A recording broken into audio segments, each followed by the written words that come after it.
All right, neighbors, got another video on Saturday. Riley's filming. We're gonna work on the van. We're gonna do a lot of things on the van, getting the van prepped for final painting. And let's go take a look and see what we gotta do over there. All right, so even just from back here, you can see, hopefully you can see this.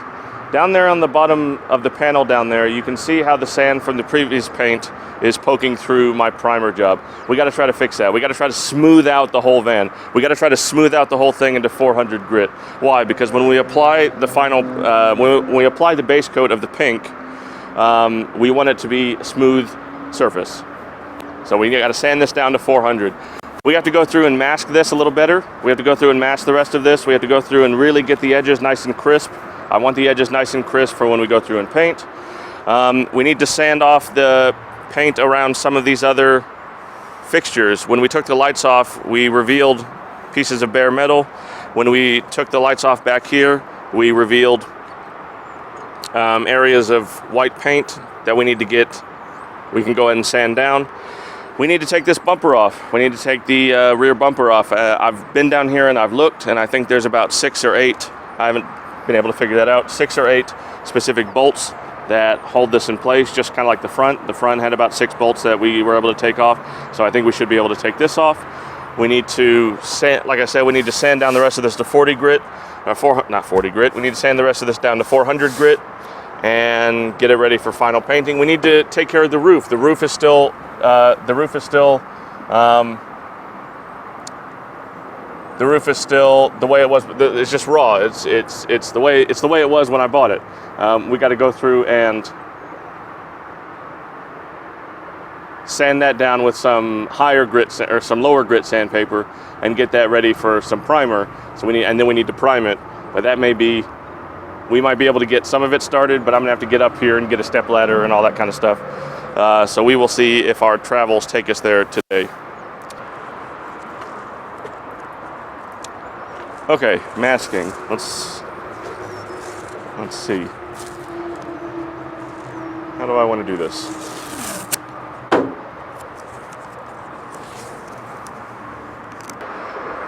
This is a kind of spudger. This comes in a kit of bodywork tools. It's just made of plastic.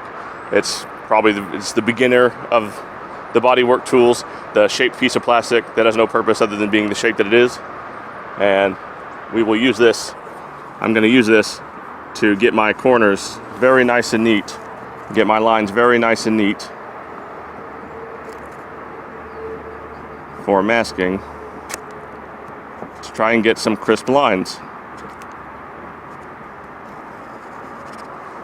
Because when we go through and we paint this, what I don't want is I do not want pieces of gray primer poking through. I know it will be inevitable. I know unless we take the windows off and everything, we won't be able to get perfect, but I would like to do a good job. I very much would like to do a good job. I talked before about experiential learning. Experiential learning is kind of what my thing is. It's kind of my main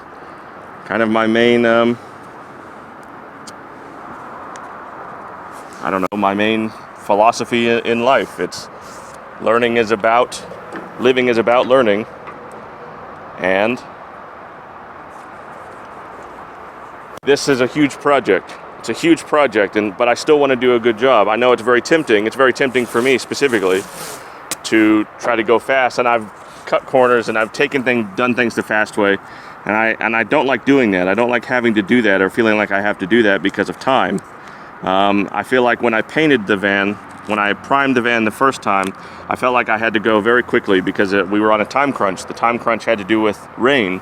The more it rained, the more it rusted. The more it rusted, the worse the corrosion got.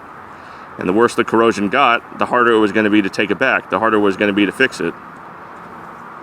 Now that we're kind of in less of a time crunch, now that we have less of a time crunch going on, I can take more time to set things up nice and neat, set things up correctly, so to speak.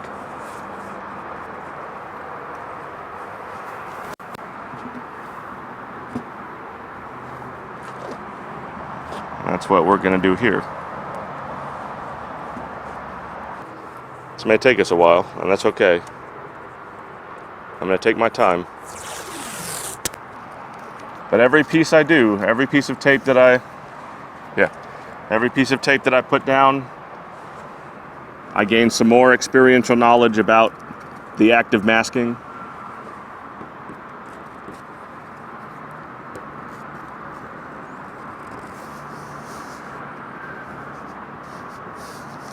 But I'll tell you what, I'm really liking this tool already. This tool is going to give me some good lines, I think.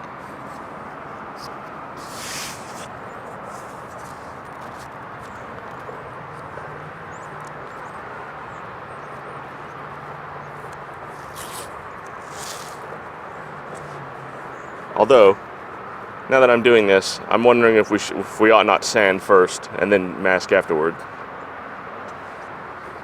Because if my sander comes up against here, it's gonna ruin my line anyway. Let's try to take the bumper off. Let me think about it. Let's try to take the bumper off. That's not good.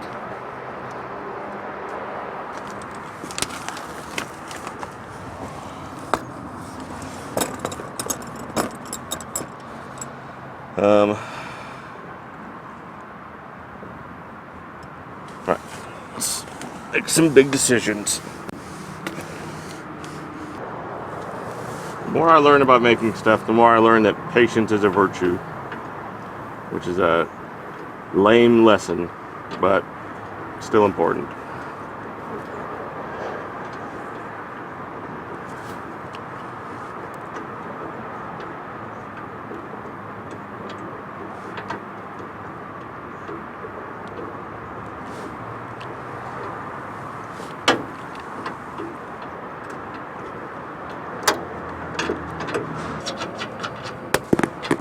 There we go.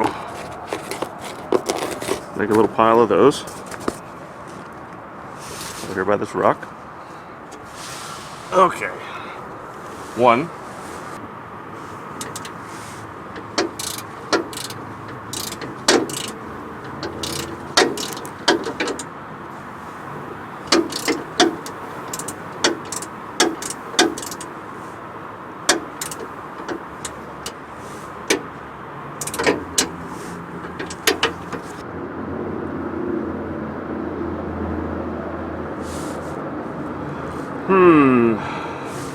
Well, we've got quite the pickle.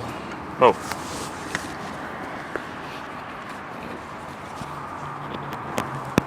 Got quite the pickle to contend with. Because I've got 3 more bolts that I can't really get to. Let's see if I can get this from up above.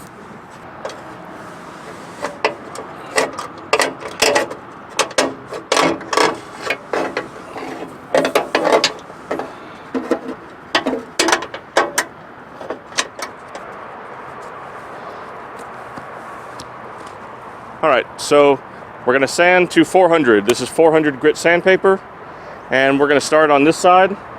I'm going to try to work my way down. We'll see how long that takes, and then we'll see if we can go around and do the rest. I don't know exactly what's going to happen. This is part of the fun. I don't know exactly what's going to happen. So let's find out. Actually, in order to make sure that grit doesn't fly into the cab right now, just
I'm going to attempt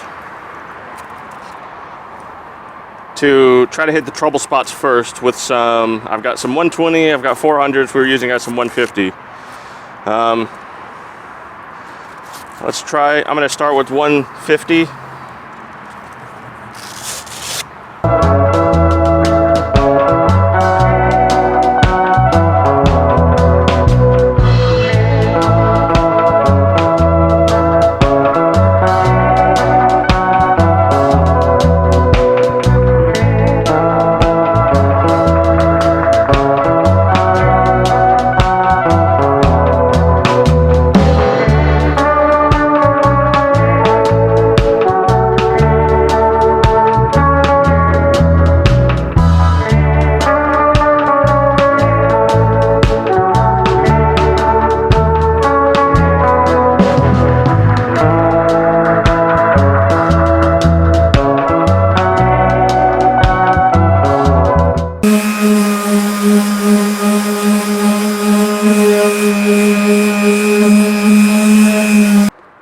Alright, so we can see some more trouble spots right here. If you catch the light perfectly, you can see where it's kind of like,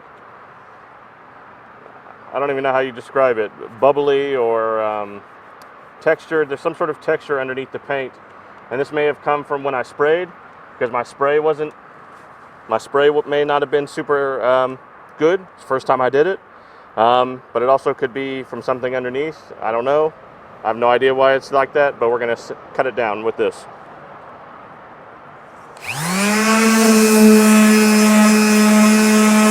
Okay, now that I hit the trouble spots, now we're going to hit the rest with 400. I kind of know, I've kind of learned from doing the door what the texture looks like when the 400 is applied. It's a little splotchy looking, which is not great, but it is what it is. It's just, it's the shade that it is.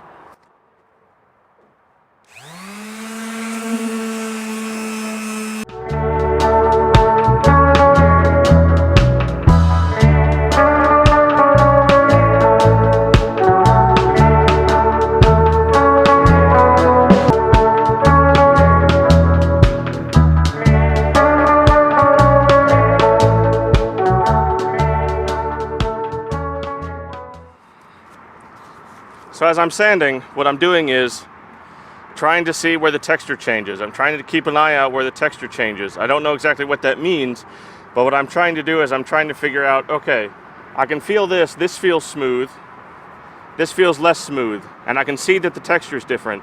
If I can see the texture is different and it feels different, I know it must be different. So that's why I'm going and hitting those spots some more. I'm hitting the lumpy spots some more.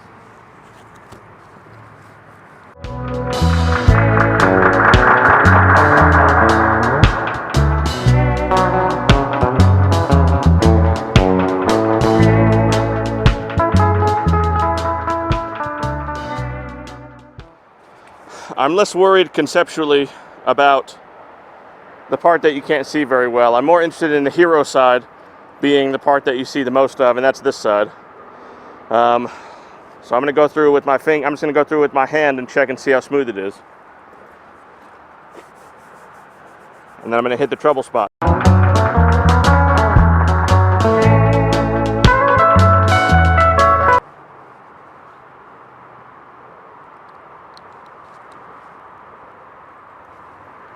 Okay, I'm going to have to come in later probably. And get these thin lines, these parts where the sheet metal is bent, because this is all one panel, but there's a bend in it right here where this, I guess this part of the design of the door. But I can't do that with this round tool. I don't have enough fine zone of control where I can get in here and do that. So I'm gonna have to come in here with a sanding brick. So let's keep going with the big panels. This is going good. This is perfectly smooth all the way around. That's very nice. Feels good. Feels like I want it to be. I was really worried about this sandpaper taking off the primer, but that is not the case, which is good. It's gotten it through a little places where I really goosed it, but otherwise feels like it's going well. I feel like I'm getting a handle on how much pressure to put and where to go and how to apply, how to move my muscles in such a way so I can get the result I want. This is the result I want. Very smooth all the way around. So let's continue. there's a big trouble spot up here where where the two panels, well, it's all one panel, but there's a big, where this ridge is, there's a big trouble spot. I'm going to come in here with a brick, a sanding brick. But I've also developed a technique which is not a very complicated technique, of following the sander with my hand, so I don't go too far away and forget the trouble spots. I want to be able to find the trouble spots immediately and address them immediately so I don't forget.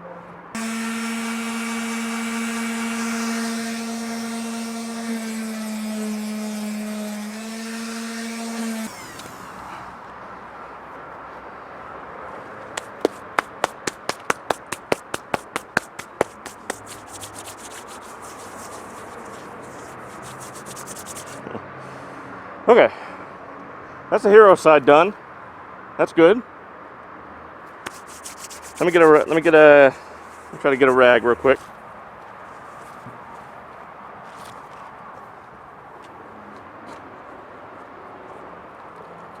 Okay.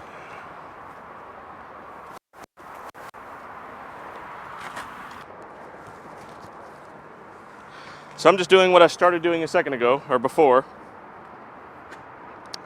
and masking up around, since we don't have to sand there anymore, since it's sanded as much as we need to sand it. 400 grit.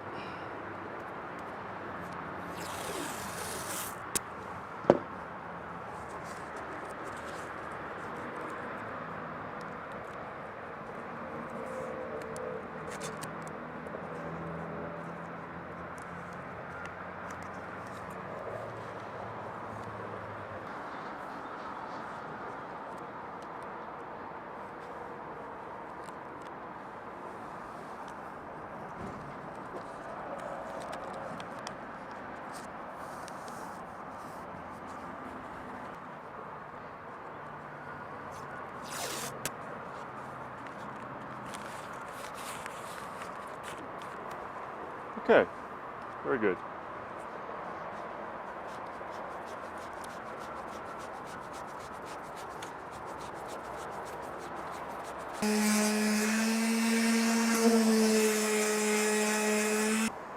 The thing about these bezels, the thing about these places where the lights go, they're going to be covered. So I'm not necessarily too worried about getting them totally smooth and ready for paint, because they're going to be covered ultimately.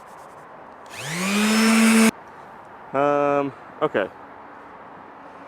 There's two things that we need to do on this side, and that's beat this door back into shape and remove this Chevrolet logo. So I'm going to try to remove that.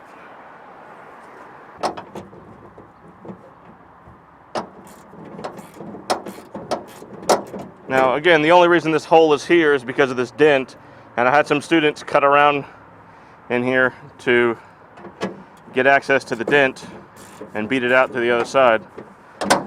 So I don't know how you would do this without this. I guess that's what these 3 holes are here for.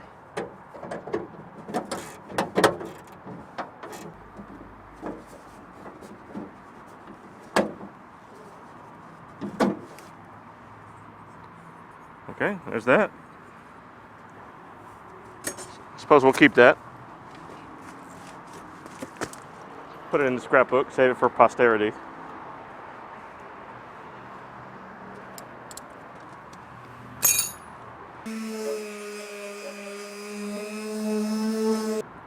I don't have the powers necessary to fix this at this particular moment, so we'll come back to that. Okay, this door needs work. A lot.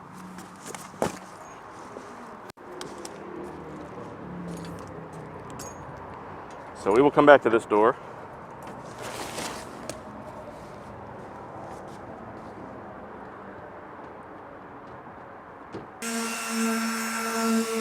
This back door needs work as well. There's this dent in here. There's this bend in here. I don't know how to fix that right now. Come over here.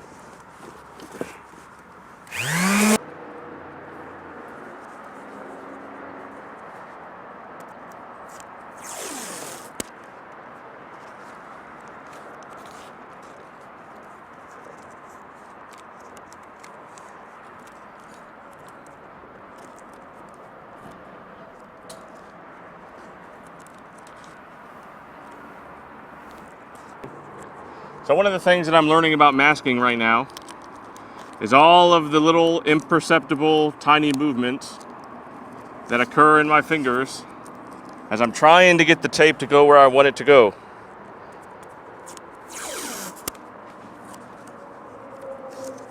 This is one of these things, masking, one of these things where the more you do it, the better you're going to get at it, because the more developed your sense of how the muscles in your fingers work and how they do what they do. So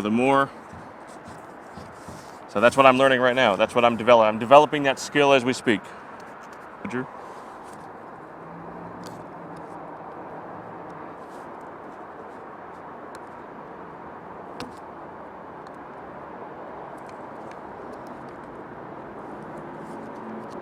There we go. Okay, thank you.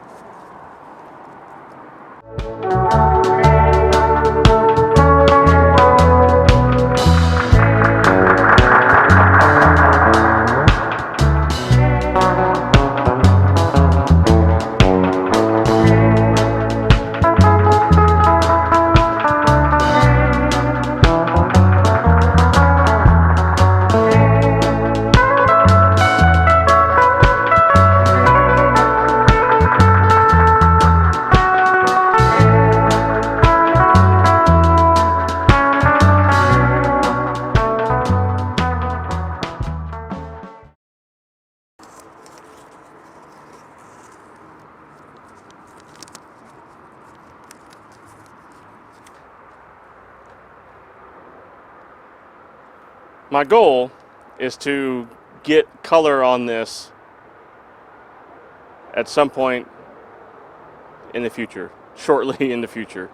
And that color is going to be metallic raspberry. It's going to be candy coated pink. And there's a kit that I'm going to get from, I think it's called Paint for Cars. And we're going to try to put that on here at some point in the future. Hope you enjoyed spending time with us today. I hope that you subscribe. I hope that you live a curious life. I hope that you have your own projects that you work on and you find time to share with us. That would be a great thing for you to do. Yeah, bye for now. Okay, that's good.